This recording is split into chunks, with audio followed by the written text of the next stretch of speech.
রাজ্য জুড়ে ড্রাগ কন্ট্রোলের অভিযান আর একের পর এক জায়গা থেকে জাল ওষুধের কারবারের বিভিন্ন তথ্য সামনে আসছে। আর এবার যে তথ্য সামনে এসেছে, অন্য রাজ্যের পারচেসড অর্ডারের রসিদে এই রাজ্যের ওষুধ প্রস্তুত সংস্থার নাম। দেখুন, সন্দেহজনক জাল ওষুধের খোঁজে এবার উল্টোডাঙ্গার মুচিবাজারে গুরুপদ সরকার লেনে হানা রাজ্যের ড্রাগ কন্ট্রোলের। জাল ওষুধের কারবারে আরও একটি জায়গার হদিশ, এবার উল্টোডাঙ্গার মুচিবাজারের চাউলপট্টি।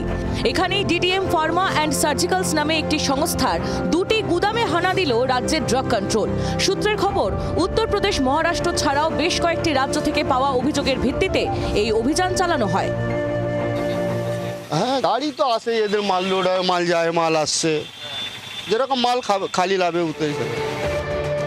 কিভাবে ড্রাগ কন্ট্রোলের রেডারে ধরা পড়লো এই ওষুধের গুদামগুলি? মূলত অভিযোগের তীর উত্তরপ্রদেশ থেকে শুরু করে মহারাষ্ট্র, বিভিন্ন জায়গায় যে জাল ওষুধ উদ্ধার হয়েছে, সেখানে এই সংস্থার এই গোডাউনের ডিস্ট্রিবিউটরের যে পারচেস অর্ডার, তার ক্যাশ মেমো পাওয়া গিয়েছে। এরপরে শুক্রবার উল্টোডাঙ্গা থানার পুলিশকে সঙ্গে নিয়ে অভিযান চালান রাজ্য ড্রাগ কন্ট্রোলের আধিকারিকরা।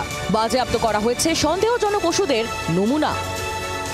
ক্যামেরায় অমিত দাসের সঙ্গে অয়ন শর্মার রিপোর্ট, জি24 ঘন্টা। বাংলার আওয়াজ, বাঙালির আবেগ, জি24 ঘন্টা।